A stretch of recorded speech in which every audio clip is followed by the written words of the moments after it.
Hoy predicaremos, como les mencioné, con el tema Siempre habrá más. Amén. Siempre habrá más. Queriendo recapitular, en el segundo capítulo del libro de los Reyes, hemos podido analizar al viernes anterior la manera en la que Elías trató de, no quiero utilizar el término deshacer, pero sí quiero de pronto utilizar el término recomendar. En el momento en que Elías quiso recomendar a Eliseo que se quedase en estas escuelas de profetas, Elías buscaba de una u otra forma dejar a su seguidor tan acérrimo, dejarlo en un lugar estable, en un lugar seguro. Y esos lugares, llamados que más que diríamos aperturados, eran que las escuelas de los profetas. Ya nosotros hemos analizado, mi amado, que esos 7,000 y me imagino que muchos más, de las cuales Dios le había mencionado a Elías que habían quedado sin doblar sus rodillas ante Baal, eran justamente, mi amado, quienes estaban instruyéndose para profeta juntamente con sus familias. Esos profetas, mi amado, como lo dice la Escritura, estaban distribuidos en 3 escuelas teológicas. Una de ellas se encontraba, como lo dice el Señor en su palabra, en Gilgal. Otra también se encontraba en Betel y otra también se encontraba en un lugar llamado Jericó. El profeta, mi amado, trata de una u otra forma de dejar allí al profeta, que sería de gran beneficio para él y para los que estaban aprendiendo, sabiendo mucho más que Eliseo había aprendido, diríamos, de la fuente, por decirlo de alguna forma, del gran profeta Elías. Amado, hay quienes se sintieron a través de la Escritura muy orgullosos de pertenecer o de ser enseñados por gente de renombre. Mira que por allí, mi amado, el apóstol Pablo hizo referencia, por ejemplo, a Gamaliel, un gran maestro o un gran rabí dentro del Sanedrín. Un hombre que era muy destacado por su sapiencia, por su experiencia, llamado, y por, diríamos también, la dignidad de ser considerado parte de un grupo élite de enseñadores de la palabra. Así también, mi amado, ¿quién no podría sentirse elogiado, ser instruido por el propio profeta Elías? Sin embargo, el tiempo de Elías, de acuerdo a lo que se anticipa la Biblia diciéndonos en el verso 1, ya para Elías Dios le había establecido un tiempo final para su servicio. Desde el momento en que Dios mismo le dijo allí en el monte Horeb, mi amado, de que se unja a Eliseo por sucesor de él, mi amado, ya sabían que ministerialmente hablando Elías tenía los días contados. Si bien es cierto, mi amado, Dios pudo haber usado a Elías mucho tiempo más.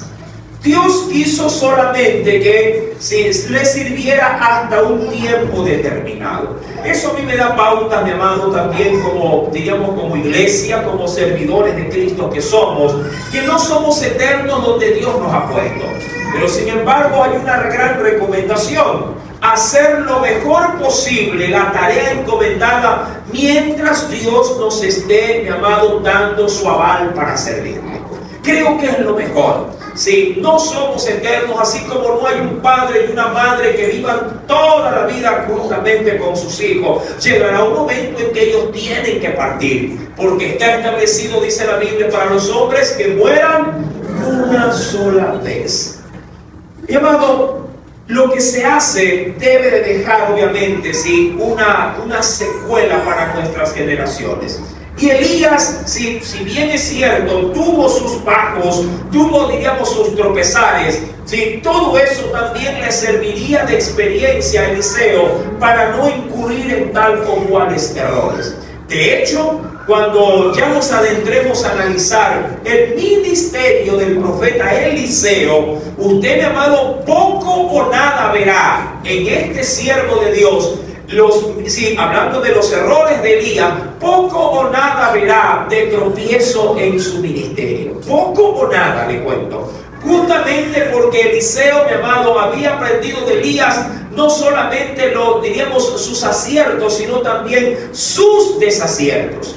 Y en ello creo yo, mi amado, que debemos de nosotros también tener siempre como, diríamos, como un molde de atención, ¿sí? Ver, mi amado, no solamente nuestras virtudes, sino también nuestros desatinos, nuestros errores. Y cuando Dios te dé la oportunidad para servirle, mi amado, con esa expertise, con esa experiencia, no incurras en las mismas faltas de los demás. Hay quienes han dicho como padres: yo no voy a ser como mi mamá. Yo he escuchado a algunos de esos hijos: si yo no voy a ser como usted cuando yo tenga mis hijos. Pero sin embargo, cuando ya tienen hogar, caen en los mismos errores. Y a veces hasta peor que los padres. Mi amado, no, diríamos, no claudiquemos nuevamente en los errores de los demás. Ahora, cuando avanzo en el capítulo número 2, ya una vez analizado hasta la parte espiritual que Dios nos iba obviamente dando a saber respecto de lo que significaba Gilgal, de lo que representaba también Betel y de lo que implicaba, mi amado, Jericó. Ahora el profeta, luego de haberle en 2 oportunidades importunado a Eliseo, diciéndole de que se quedase en estos lugares, él ve la determinación, mi amado, hablando de Elías, ve la determinación de Eliseo, y ahora permite que sin ningún tipo de pretexto o impedimento sea Eliseo juntamente con él hasta lo último. Verso número 7, entremos en detalle. Ahora, esto es importante, mi amado. Siempre todo detalle en la Biblia no está dado al azar, siempre tiene una razón de ser. Dice la Biblia: vinieron 50 varones de los hijos, dice allí, de los profetas, y se pararon delante a lo lejos, y ellos dos, dice la Escritura, se pararon junto al Jordán. Ahora, está sobreentendido que estos 50 varones de los que se habla, ojo, no son profetas. De hecho, en las 2 oportunidades en que los hijos de los profetas, diríamos que intervienen frente a Eliseo para importunarle, diciéndole: ¿no sabes que hoy se te quitará de tu lado a tu Señor? Hablando de Elías. Y él, mi amado, respondiéndole de manera pausada, les dijo: sí, lo sé, cállense, no me digan nada. Mi amado, estos jóvenes que son, insisto, hijos de profetas, no son profetas. Son, mi amado, obviamente familiares de aquellos que están instruyéndose en la escuela de profetas. Sin embargo, estos jóvenes, llamados, de los que se habla en la Biblia, estos 50, son simplemente espectadores. Ellos están, diríamos, tratando de cazar, por decirlo de alguna forma, de manera oportunista, el poder ver algo respecto de lo que se ha dicho de Elías. Ellos saben, porque se ha corrido en medio de las escuelas de profetas, se ha corrido de que Elías será quitado de en medio, digamos, del ámbito del ministerio.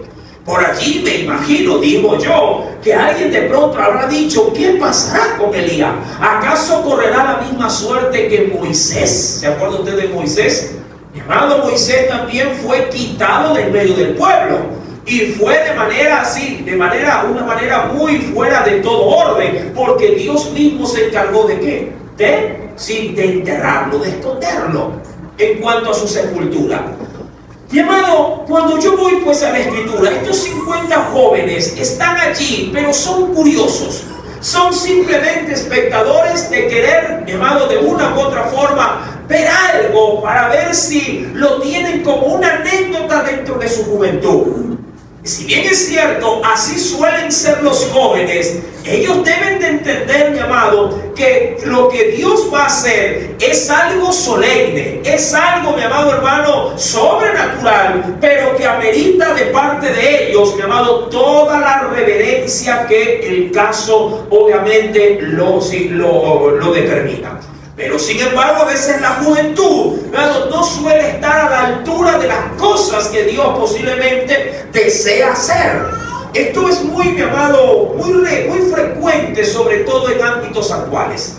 Los jóvenes, si bien es cierto, son entusiastas, son participativos, diríamos que engalanan cierto tipo de sucesos dentro de la iglesia. Muchos de ellos, mi amado, también es bien cierto que les queda muy grande cuando se trata de estimar las cosas espirituales con el debido valor o realce que Dios quiere que se le dé.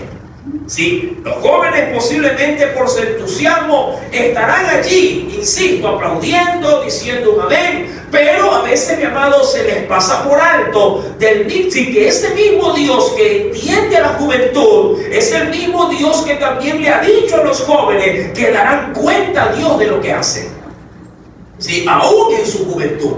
Por eso es que la Biblia en el libro de Eclesiastés dice de manera muy pausada: acuérdate, joven, de tu Creador en los días de tu juventud, porque has de saber que tú darás cuenta de ella al Señor. Ahora, cuando avanzo en la lectura, y esto lo voy a dejar ahí en stand-by, porque algo va a pasar con ellos más adelante. Sí, en el versículo número 7 dice el Señor, ya concentrándose en Elías y en Eliseo, y ellos dos se pararon junto al Jordán. Yo recuerdo que le mencioné el viernes anterior que el capítulo número 2 encierra un sinnúmero de sucesos, mi amado, cual nunca antes visto en la Biblia. El capítulo 2, mi amado, del libro de los Reyes tiene, mi amado, como le digo, una convergencia de un sinnúmero de eventos. Sí, eventos que a la verdad solo en la soberanía de Dios se puede llegar a apreciar del por qué Dios así lo ha meditado hacer, sobre todo en este suceso en particular. No sé, mi amado, si me quedaría muy corto de pronto tratar de entender la mente del Señor, del por qué lo hace, pero quiero sacar mis propias conclusiones. Mi amado, Dios quiere dejar en Eliseo, si quiere dejar, mi amado, diríamos, o quiere vislumbrar en él, mi amado, un panorama muy especial con este siervo. Si Elías experimentó de parte de Dios grandes, grandes eventos, preciosísimos milagros, pudo experimentar, mi amado hermano, cosas que ningún otro de los profetas hasta esa fecha había visto. Mi amado, Eliseo lo verá más, y Dios lo estaba preparando. A veces, mi amado, es bueno empezar un ministerio viendo la gloria de Dios en acción, o viendo el poder de Dios en acción. Es fantástico, es fenomenal cuando uno, mi amado, tiene esos privilegios de parte de Dios, de ver gente que usted poniendo la mano, orando por ellos, se levanta de la enfermedad. Se ve posiblemente a un paralítico tirar las muletas, ve, mi amado, a un enfermo desahuciado sanado por el poder del Espíritu Santo, ve a un endemoniado siendo liberado por medio del nombre de Jesús. Esto, mi amado, trae gran atención a quien empieza en el ministerio. Y hay muchos, mi amado, que así lo experimentan, que así, diríamos, se contactan con este ambiente espiritual.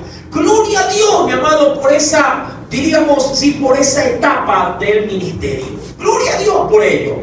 Sin embargo, estas cosas a veces con el tiempo suelen o disminuir o desvanecerse.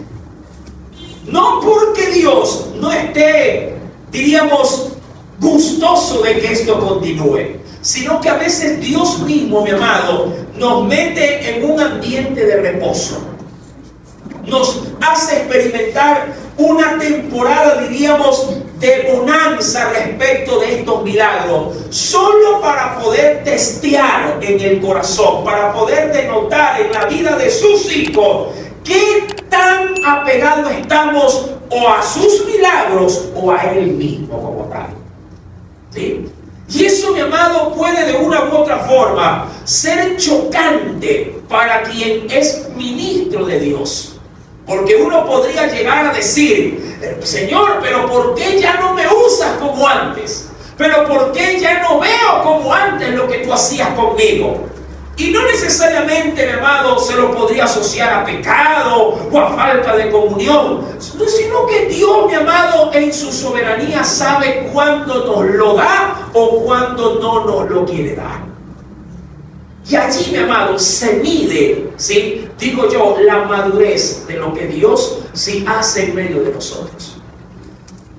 Con Eliseo quiso empezar, mi amado, de una manera muy apoteósica. Ahora, ¿por qué lo experimenta Eliseo? ¿O por qué Dios permite que Eliseo tenga contacto con estas cosas? Primero, y no quiero dejar afuera lo de la enseñanza pasada, para Eliseo, ni Gilgal, ni Betel, ni Jericó eran lugares de su preferencia. ¿Sí? Frente al llamado y frente a la invitación, estos lugares, mi amado, queriéndolo ver de esta forma, fueron rechazados por Eliseo. Él dijo: no, yo no me voy a quedar en Gilgal. ¿Se acuerdan lo que representaba Gilgal? ¿Qué representaba? Vamos a ver, una sola palabra. ¿Qué era Gilgal? Era el pacto. El pacto de ser convocados como pueblo de Dios. ¿Se acuerdan? Era el pacto, era la circuncisión. Y por medio de ella se representaba o se añadía a ese individuo a formar parte del pueblo de Dios. Para nosotros hoy nuestro Gilgal es, mi amado hermano, lo que el Señor hizo allí en la cruz del Calvario. Él es nuestro pacto. A partir de ese momento, aceptándolo, formamos parte de los hijos de Dios. Pero hay quienes, mi amado, solo se detienen allí y no caminan, simplemente se quedan contemplando la cruz y no saben que después de la cruz hay, mi amado, mayor gloria después de ello. Pero también, mi amado, Eliseo no solamente rehusó quedarse en Gilgal, sino que también rehusó, mi amado, quedarse ¿en dónde? En Betel, que es ya una comunión más íntima con su Dios, donde el creyente está ahora, mi amado, en plena vinculación de servicio. Su pacto con Dios, mi amado, ha despertado en él el interés de servir. Y Dios, mi amado, quiere decir, para con ese siervo que ha avanzado hasta el segundo, digamos, peldaño, mi amado, Dios desea su crecimiento. Dios desea, mi amado hermano, que se involucre, obviamente, en su obra. Sin embargo, hay más que eso. Y Eliseo, mi amado, en su corazón, sí, hervía, por decirlo de alguna forma, quemaba, queriendo descubrir qué más había en Dios. ¿Qué más? ¿Por qué, mi amado? Porque tenía un referente que ver, Elías. Él tenía un referente que ver. Y eso, mi amado, también me lleva a otra parte. Siempre, si la iglesia tiene a bien decir, me parece bien, pero también me parece una disyuntiva, me parece hasta un error, escudarse diciendo: no me ve a mí, hermano, ve a Cristo. No me ve a mí, ve a Cristo. Me parece, mi amado, un arma de doble filo, como sé utilizar yo estas expresiones. Porque en su pretexto de que ve a Cristo, ve a Cristo, ve a Cristo, nadie quiere ser como Cristo. Pero discúlpame, mi amado, la gente que viene a Cristo, ¿sí?, y que es niño espiritual, no va a ver a Cristo, te va a ver a ti. ¿Sí? Va a depositar su mirada en ti, porque Él cree que tú te pareces a Cristo. Amén. Es un llamado, es un cliché que se utiliza mucho en las iglesias cristianas, solo para escudar su ineficiencia, su ineptitud y su falta de compromiso. Eliseo, mi amado, fue invitado a quedarse en Gilgal y él dijo: no, yo no avanzo a Gilgal, yo quiero más. Y lo llevaron a Jericó, a la tierra de conquista. Lo llevaron, mi amado, al encuentro donde si se pasa a ser ya un adorador, donde el servicio a Dios, mi amado, es un eco, pero la voz que lo guía, mi amado, es la comunión plena, ¿sí?, como un verdadero adorador de Dios. que aún así, mi amado, que para muchos puede ser el punto más sublime, aún así Eliseo dijo: no, yo quiero más de Dios, quiero más. Y no quiso quedarse en Jericó. ¿Por qué? Porque tenía un referente. ¿Cuál era el referente? Elías. Si tú te hubieras quedado, me imagino yo, ¿no? Si siendo Eliseo me hubiera dicho: Elías, si tú te quedas en Gilgal, yo me quedo aquí contigo. Si tú te quedas en Betel, yo me quedo contigo en Betel. Si tú te quedas en Jericó, yo me quedo en Jericó. Pero al ver que Elías, mi amado, no tenía, ¿sí?, la intención de quedarse en estos lugares, mi amado, Eliseo dijo lo mismo: ni yo me voy a quedar ahí. Yo me quedaré donde tú, ¿sí?, donde tú fueres. Esto, mi amado, obviamente despierta en mí el interés de poder también sacar en limpio de que el creyente debe de estar donde está Jesús. ¿Sí? El creyente debe de estar donde está Cristo, donde está nuestro Dios, donde está la presencia del Espíritu Santo.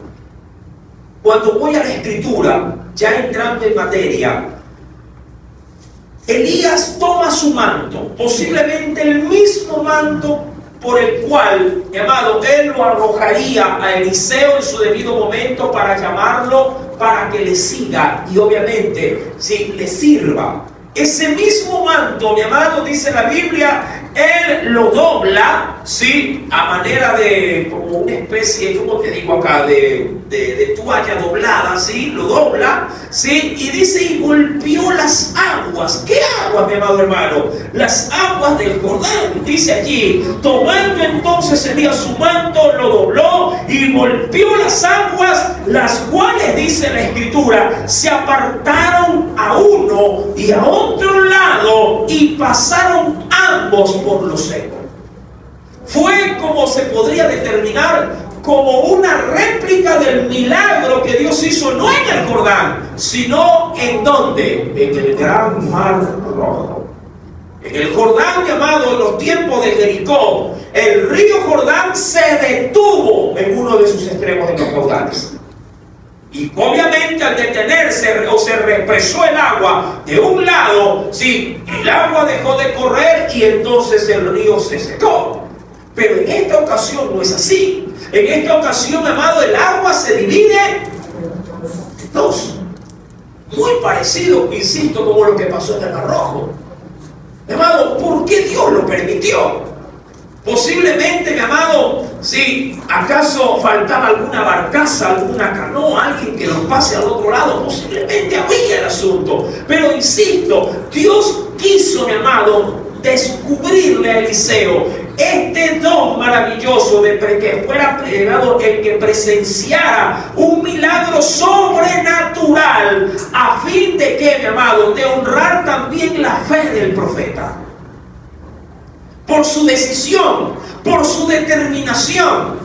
Siempre, mi amado, ojo, al hacer la mejor elección en Dios, también tendrás el privilegio de ver los mejores milagros. Yo creo que eso es así, mi amado.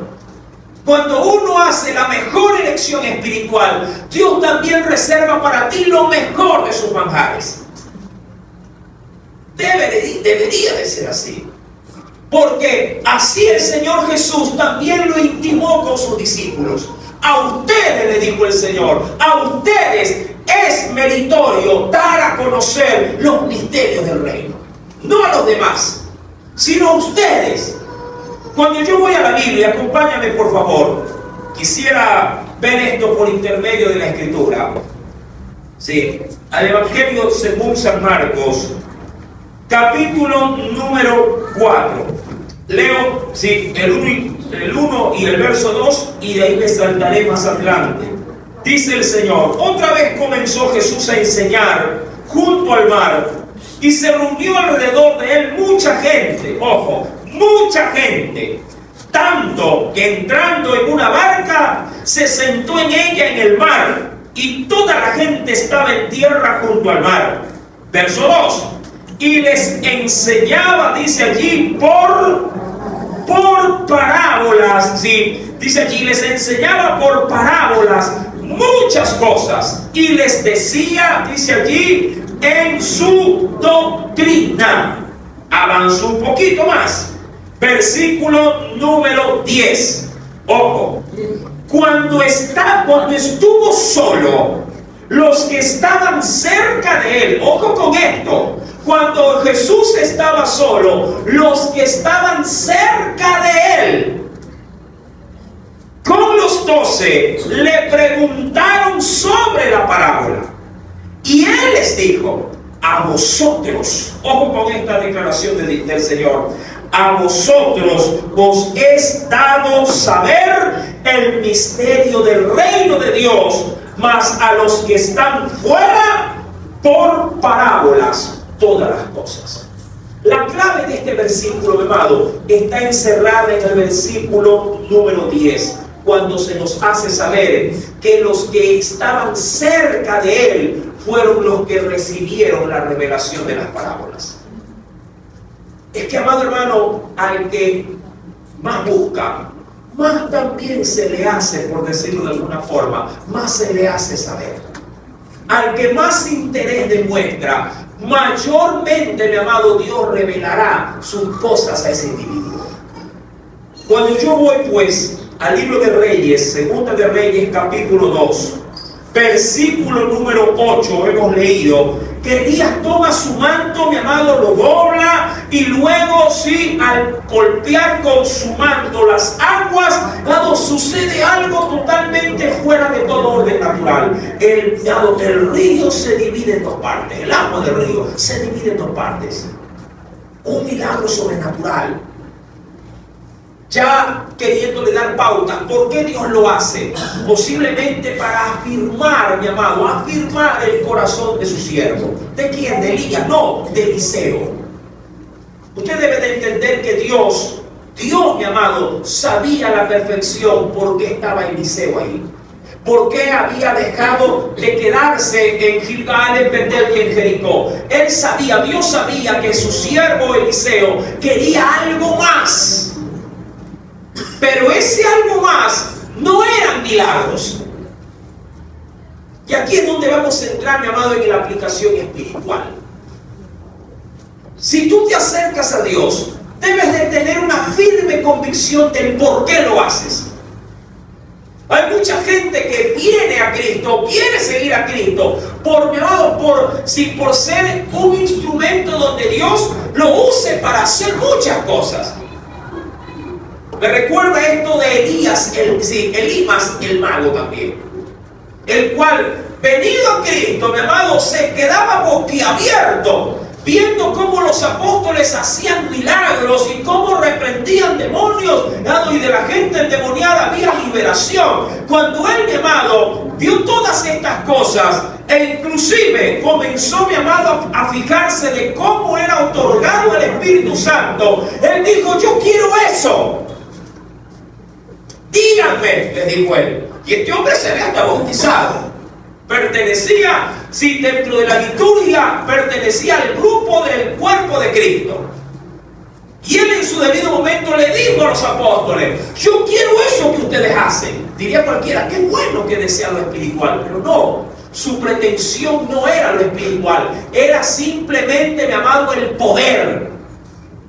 El poder, no otra cosa más. Era simplemente, mi amado, tener a su arbitrio, como antes en su vida antigua lo tenía. Ser un hombre, es decir, que pueda sobresalir de entre los demás, porque tenía poder. Y él quería ese poder. Y él dijo: ¿cuánto cuesta hacer esto? Dijo él. ¿Cuánto cuesta? Ahí Pedro le dice: tu dinero perezca contigo. Mi amado, ¿cuáles son las motivaciones que te hacen, diríamos, buscar esto? ¿Cuál es tu incentivo? Yo siempre, sobre todo cuando doy consejo, le digo: nunca se acerque a Dios tratando de obtener algo de Él. Hágalo porque usted cree que siente una necesidad de que Dios puede llenar. Porque el día que usted, mi amado, ponga en su corazón algo, sin qué obtener de parte de Dios, mi amado, cuando Dios se lo dé, hasta ahí llega su pasión por Él. Cuando Dios nos hace, hasta ahí llega toda su, digamos, toda su enfoque. Ahí se perderá todo, ahí se va a desvanecer su entusiasmo. Si usted quiere venir al Señor, mi amado, hágalo por la verdadera intención por la que Dios desearía que se lo busque, por lo que Él es, no por lo que Él te pueda dar. Mucha gente viene, amado, a pedir sanidad. Oran por sanidad, oran por trabajo. Quiero un trabajo, hermano, yo quiero trabajar, no hay trabajo. Y yo sé, a mí me han dicho que usted ora, a mí me han dicho que aquí en la iglesia los hermanitos claman y el Señor los escucha. Yo digo, sí, es verdad. Dios nos oye por su misericordia. Y oramos y el Señor hace milagros. Eso, entonces yo quiero ese milagro. Pero una vez que usted, mi amado, recibe el milagro, hasta ahí llegó su comunión con Cristo. Y se abre del Señor. Lo mismo pasa con el milagro de sanidad. Una vez que usted obtiene el milagro, hasta ahí llegó. Mi amado, ¿qué te motiva a seguir a Dios? Cuando vamos al versículo número 8, el Jordán se abre. ¿Pero acaso eso lo satisfacería a Eliseo? Cuando había pasado, dice aquí, cuando habían pasado, Elías dijo a Eliseo, ojo, luego de experimentar lo que había acontecido, pide, ojo, pide lo que quieras que haga por ti. Ahora, esto es determinante. ¿Por qué se lo dice Elías? Amado, Elías, de hecho, bien se lo pudo haber dicho antes de todo esto. Pero Elías no sabía por qué Eliseo estaba allí y por qué había menospreciado las 3 indicaciones anteriores de quedarse en Gilgal, en Betel y en Jericó. Y luego de que él aprecia el milagro del Jordán, él no se inmuta, hablando de Eliseo, no se inmuta o no se queda con la boca abierta contemplando las aguas y diciendo esto está fantástico, esto es maravilloso. Él ya pasa por allí. ¿Qué implicaba entrar en el Jordán? Yo le dije, mi amado, que esto lo tendríamos que ver muy bien en detalle para poder entender todo lo que de aquí en adelante, mi amado, esto va a emanar, esto va a brotar. Cuando yo voy a un texto muy precioso de la Biblia, que muy pocas veces se lo suele predicar, de hecho aquí nunca lo he predicado, le cuento, pero lo quiero, en esta noche sacar a relucir.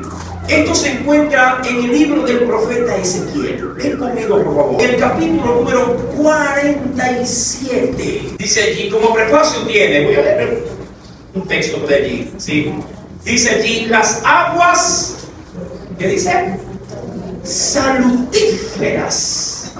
Sí, este es un término especial. ¿Qué significa? ¿Qué entiende usted por el término salutífero? Saludable. Sin salud, es decir, algo que te hace que te hace bien. Y dice la Biblia, hablando del profeta, me hizo volver luego a la entrada de la casa. Esto el Señor mostrándole una revelación celestial al profeta Ezequiel. Dice, me hizo entrar luego en la entrada de la casa, y he aquí aguas que salían de debajo del umbral de la casa hacia el oriente, dice aquí, porque la fachada de la casa estaba al oriente. Y las aguas descendían de debajo hacia el lado derecho de la casa, al sur del altar. Verso número 2, léalo por favor.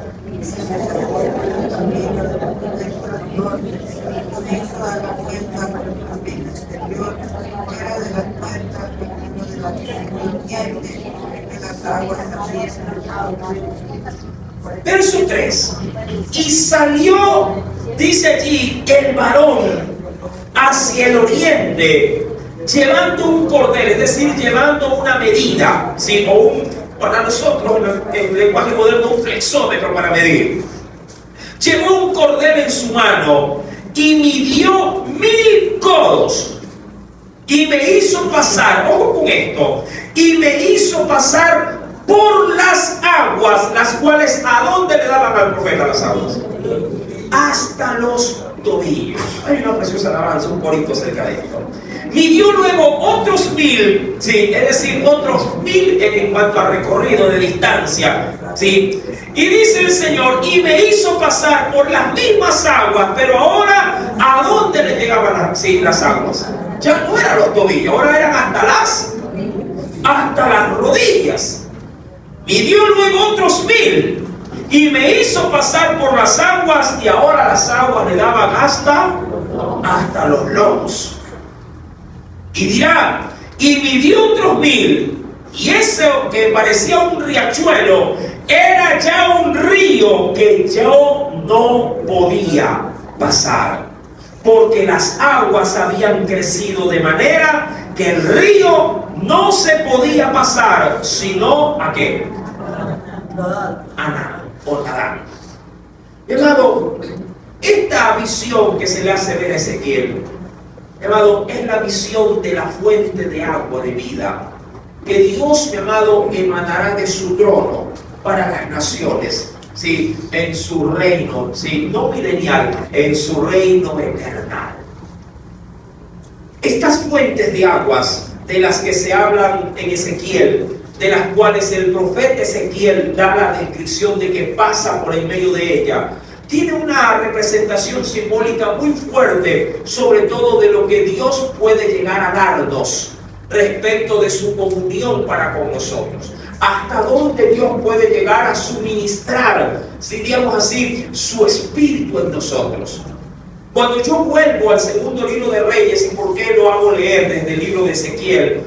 Una vez que Eliseo pasa el Jordán, mi amado, él tiene por delante, diríamos, carta abierta delante de Dios.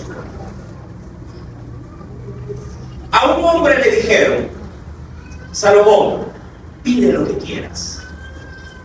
Pero eso se lo dijo Dios en su debido momento. Pídeme lo que tú quieras. ¿Se acuerda? ¿Y el hombre qué pidió en ese momento? Sabiduría para poder guiar al pueblo. Pregunto, ¿recibió eso solo? No, Dios le dio, mi amado, hasta lo que no pidió. Pero con Eliseo, mi amado, la petición, que está revestida de algo muy semejante, tiene una connotación mucho más sublime, mucho más especial. Eliseo no quiere sabiduría. Eliseo, mi amado, no busca tampoco nada terrenal. Eliseo está ahí, mi amado, por algo mucho más elevado. Él quiere, mi amado, una bendición única para un servicio, ¿sí?, que Dios, mi amado, le ha otorgado al profeta. Ya vamos a entrar en eso. Volviendo a segundo libro de Reyes, el profeta le dice, versículo número 9, cuando hubieron pues ya pasado, obviamente, ese río, dice la escritura, versículo número 9, cuando habían pasado, Elías le dijo a Eliseo, pide lo que quieres, y ojo, que haga, ¿qué dice allí? Que haga por ti. Él no está implicando, ojo, no está implicando a Dios en esto. Se lo dice Elías a él. Ojo con esto, mi amado. Elías es claro al decirle, pídeme a mí lo que tú quieres. No le está diciendo, mira, pídele a Dios, no, pídeme a mí. ¿Qué quieres de mí?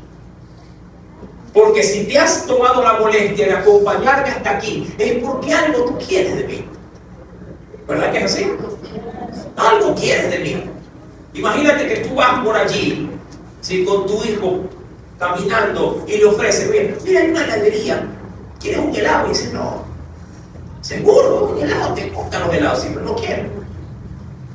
Avanza. Y luego, mi amado, si pasas por una juguetería, mira un juguete, mira que te gusta, qué sé yo, los muñequitos de papá, no quiero muñequitos, no, yo no quiero muñequitos.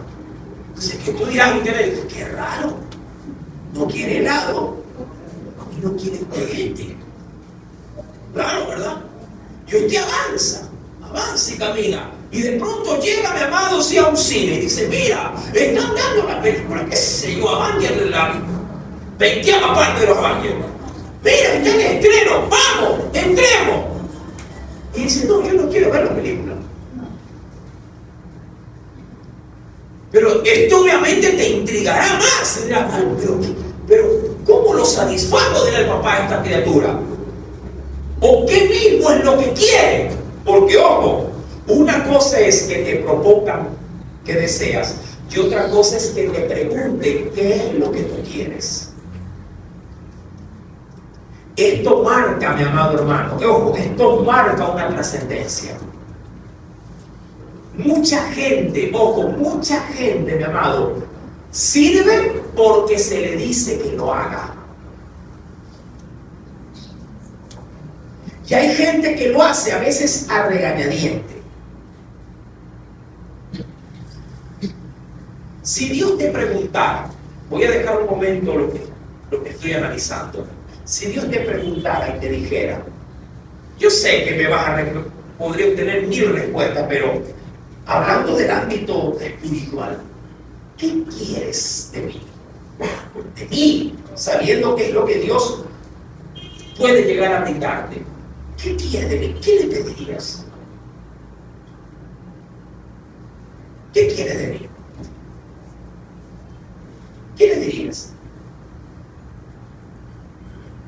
¿Qué te apasiona?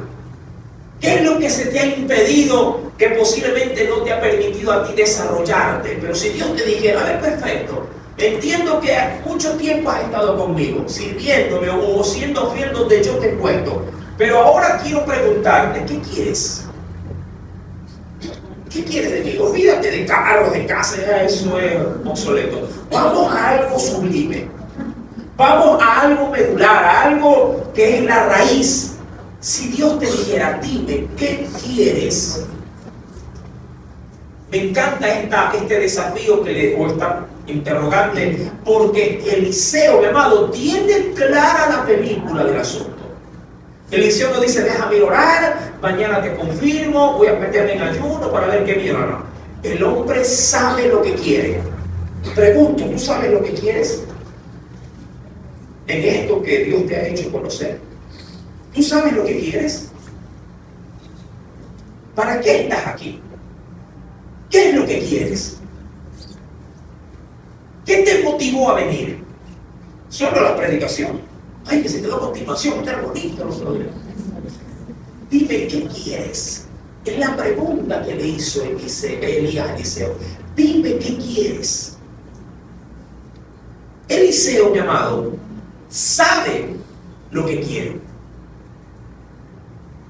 Y dice, verso 9, pide lo que quieres que haga por ti, antes que yo sea quitado de ti. Yo con esto.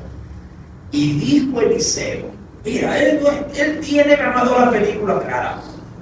Y le dijo, te ruego, ojo con esto, te ruego que una doble porción de tu espíritu sea sobre mí.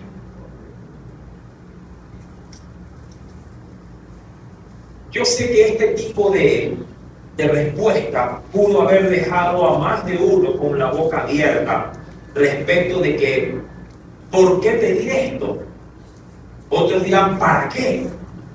Otros dirán, ¿y qué mismo es lo que está pidiendo? Porque no entenderán lo que está pidiendo. ¿Qué estás pidiéndome? ¿Que te dé qué? Es como que, volviendo al ejemplo que le puse, se ofreció un helado, se ofreció un juguete, se ofreció llevarlo al cine, y el muchacho ha dicho no, y al último el padre le diga, bueno, nos queda 15 minutos para irnos a la casa. Y me asombra porque te he ofertado algunas cosas y tú parece que nada te llama la atención. Pero antes de irme, quiero hacerte una pregunta. A ver, hijo, dígame, ¿qué quieres? Y el hijo lo ve y dice, yo te quiero a ti. Quiero más tiempo contigo. quiero tener este tipo de encuentros con mayor frecuencia. Pregunto, ¿cómo se compra eso? ¿Cómo se otorga eso? Diría alguien, dame tu billetera. No. Diría una esposa, quiero tu tarjeta de crédito. No, yo te quiero a ti. Eliseo le está pidiendo una doble porción de Elías. Quiero de tu espíritu. Pero ¿por qué se lo pide? ¿Qué es lo que realmente está pidiendo este hombre? Para entenderlo, mi amado, acompáñeme porque es necesario ver algo dentro de la Escritura. Y para ello está, mi amado, Deuteronomio 21. Y dice, voy a leer desde el versículo número 15 en adelante. Señor, si un hombre, y eso era escenarios que se dieron en ese entonces, si un hombre tuviera dos esposas, dos mujeres, la una amada y la otra aborrecida, y la amada y la aborrecida le hubieran dado hijos, y el primogénito fuere de la aborrecida, en el día que hiciere heredar a sus hijos lo que tuviere, no podrá dar el derecho de primogenitura al hijo de la amada, con preferencia al hijo de la aborrecida, que es el primogénito. Verso 17, léalo. Mas al hijo de la aborrecida reconocerá como primogénito para darle el doble de lo que correspondiere a cada uno de los demás, porque él es el principio de su vigor y suyo es el derecho de la primogenitura.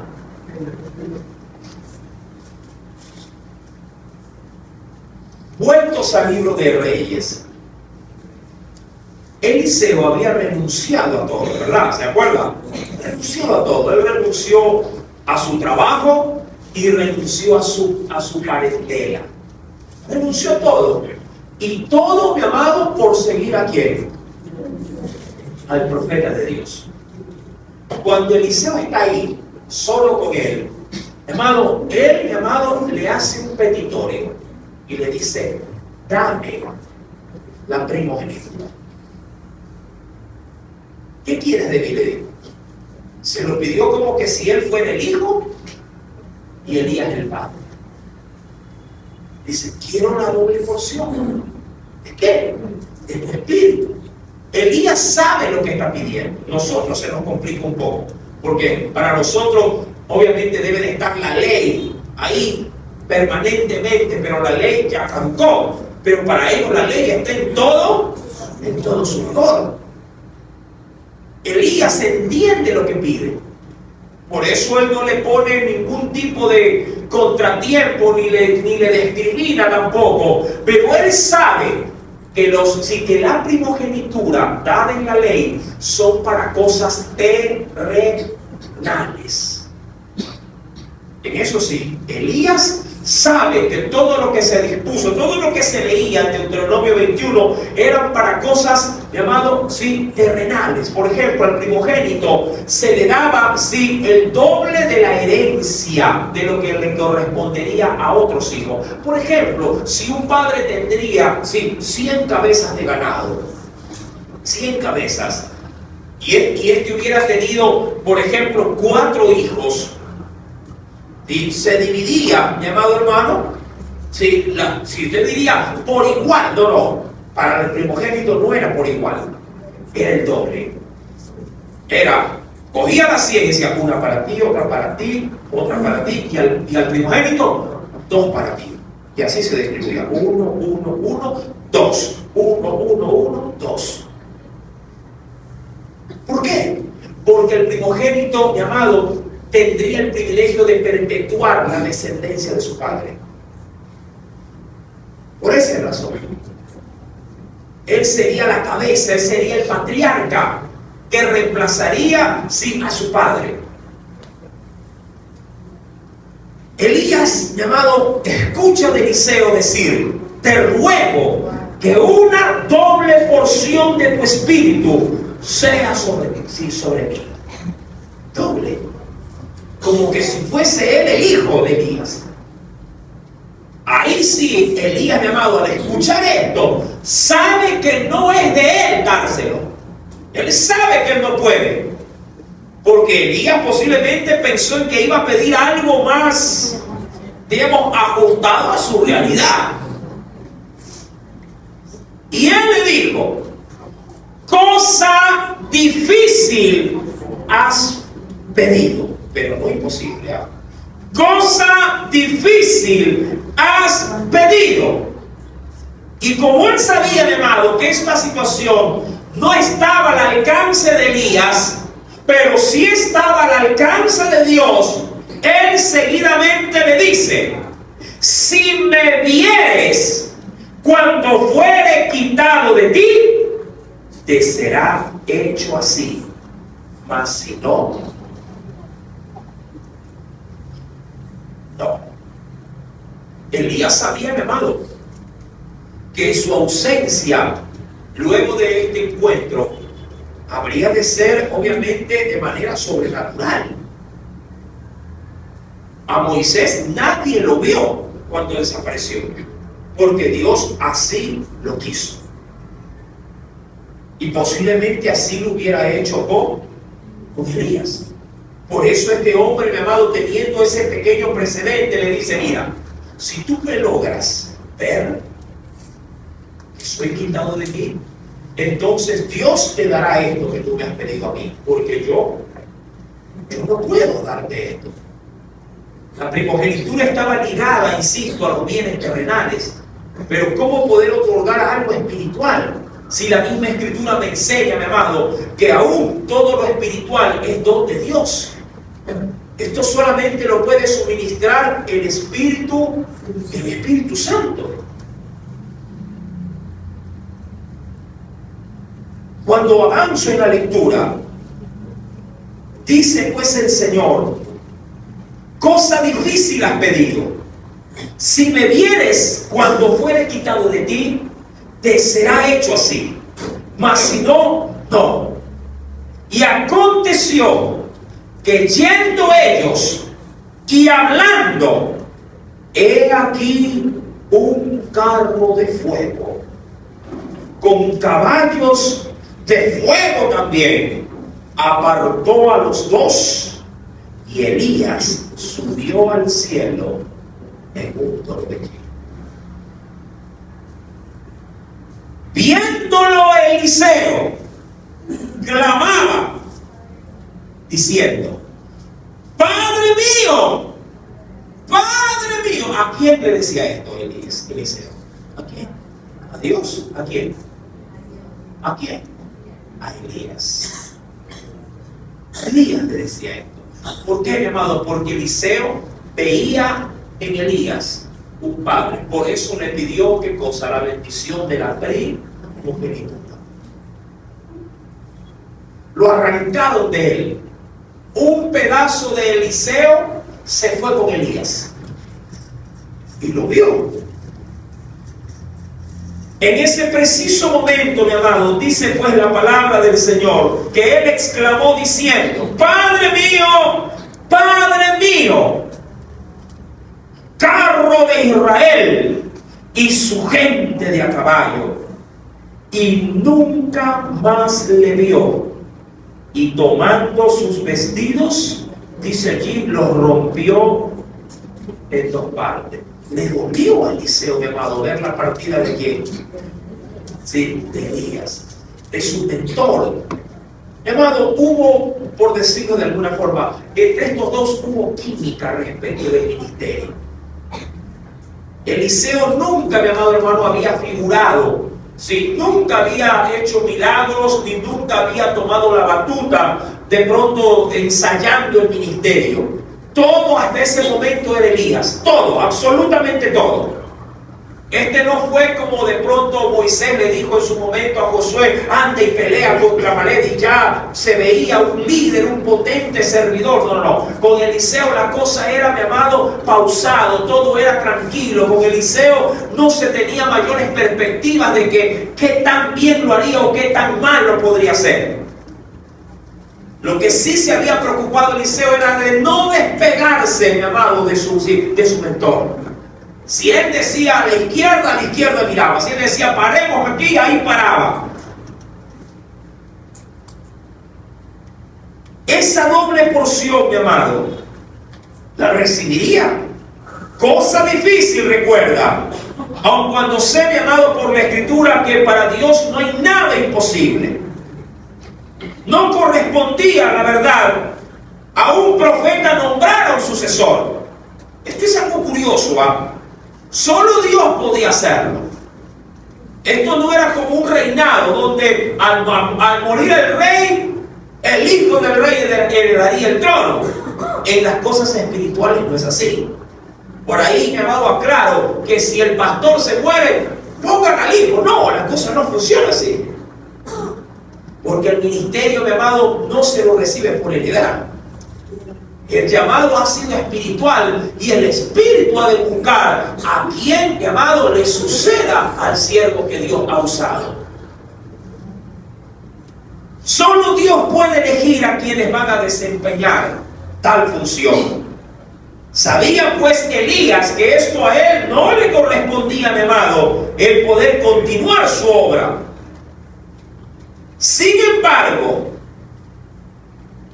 cuando él, mi amado, presenció la partida de ¿quién? De Elías, estaba más que implícito de que él habría de recibir, ¿qué cosa? La primogenitura, pero de manera espiritual.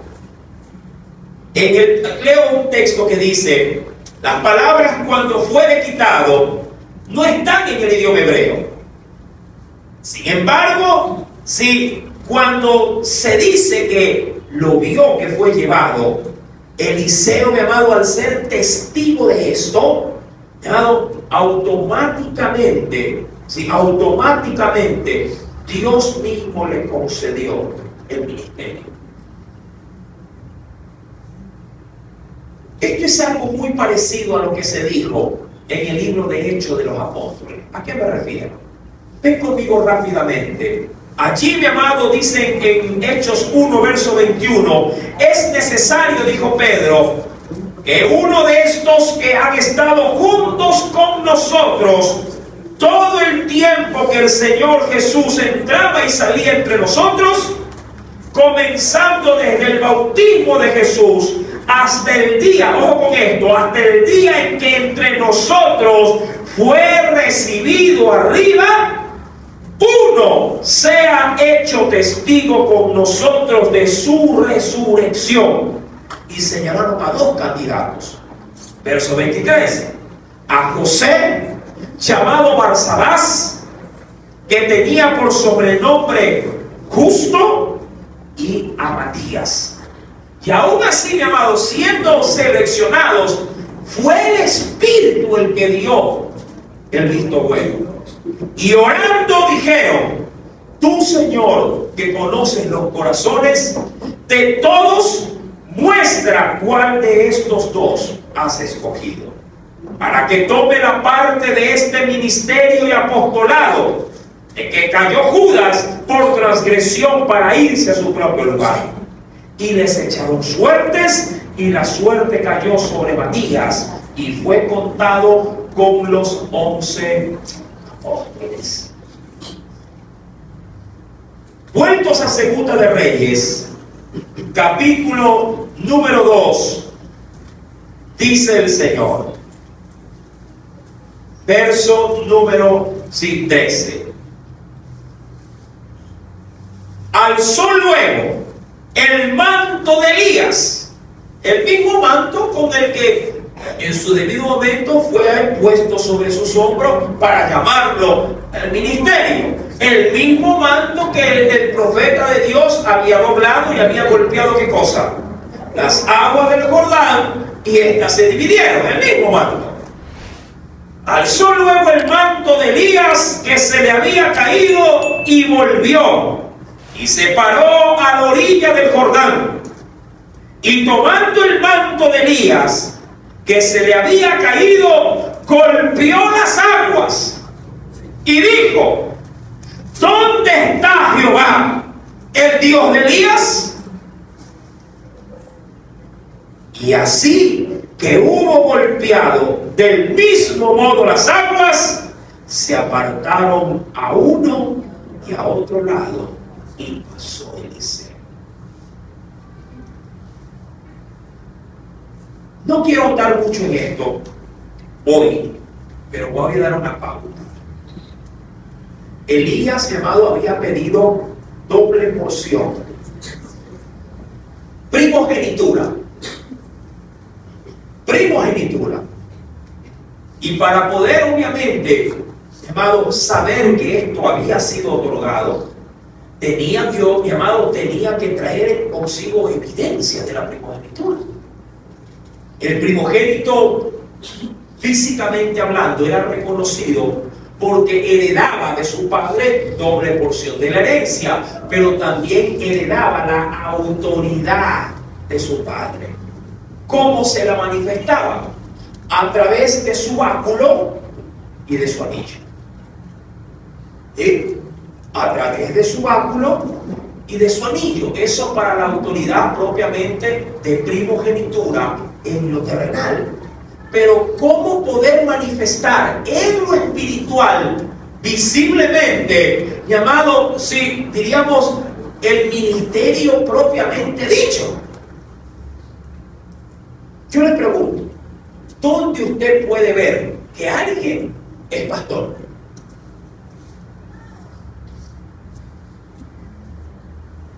¿Dónde usted puede corroborar que alguien es un ungido de Dios? ¿Cómo poder, mi amado, sin sacar de entre muchos, decir, ese es siervo del cielo? ¿Dónde? Ahí en el cuarto. Mira, yo la veo igualita. No, ella es sierva de Dios. ¿Cómo poder, mi amado, estimar estas cosas? ¿Cómo poder corroborar? ¿Cómo poder, mi amado, tener la plena certeza de que alguien tiene de Dios su aprobación, su unción para poder llevar a cabo, obviamente, su obra? Estas son cosas, mi amado, créeme que al ojo usted no las puede percibir. Hay quienes han dicho, hermano, usted tiene pinta de pastor. ¿Cómo es eso? Yo también podría decir de alguien que tiene pinta de ladrón. Pero las apariencias engañan, hermano. Si lo que sabe el diablo es disfrazarse como oveja, siendo él mismo un lobo rapaz. ¿Cómo poder, mi amado, descubrir a un verdadero hijo o hija de Dios? Es lo que veremos el próximo día viernes, si Dios nos da, si Él nos da obviamente la oportunidad y la vida para poderlo hacer. Pero dejo pautas, mi amado. Eliseo ha tomado el manto, pero el tomar el manto no es garantía. Tener Biblia en mano no es garantía. Mucha gente tiene la Biblia en la mano, pero hoy por hoy esto no me dice nada, porque cuando uno va a las cárceles, llamado, a la Biblia se la fuman, arrancan las hojas de la Biblia y las hacen rollito y se la fuman. Dijo alguien bromeando de los Gedeones, sí, que un día regalaron ese pequeño librito de los Gedeones, ¿sí? Y dijo alguien, está bien, si te la vas a fumar, fúmatela toda, pero si solamente prométeme algo, porque estaban obsequiando Biblias en las celdas. Y le dijeron, pastor, no me la dé porque yo me la voy a fumar. Me dijo así. Mira, voy a hacer un trato contigo. Yo te voy a dejar el Nuevo Testamento, pero con una condición. ¿Cuál? Léelo antes de que te la fumes. ¿De verdad? Sí. Hicieron el trato. Y comenzó, mi amado, leyó la primera página del Evangelio de Mateo. Una vez que la leyó, la enrolló y se la fumó. Y así llegó hasta el Evangelio de Juan. En el capítulo 3, amado, luego de haberlo leído, dejó de fumar, se arrodilló y recibió a Cristo. Sí, parece mentira. Esto es real el cuento, no es una anécdota inventada. En el Evangelio de Juan capítulo 3 llegó, lo leyó y ya no se la fumó, sino que él pidió perdón a Dios y le dijo: perdóname porque soy un vil pecador. Pero ¿puedo yo descubrir a alguien porque tiene una Biblia decir que es siervo de Dios? ¿Qué necesito, mi amado, para poder saber quién es verdaderamente un verdadero servidor del Señor? ¿Quieres saberlo? Mi amado, acompáñame el próximo día viernes y a la vez, a través de la Escritura, Dios nos va a dar por medio de su Espíritu, mi amado, todo lo que tú y yo necesitamos, no solo para reconocer, sino también para ser un verdadero siervo y sierva de Dios. Aleluya. Que el Señor añada mucha bendición a tu palabra. Inclinemos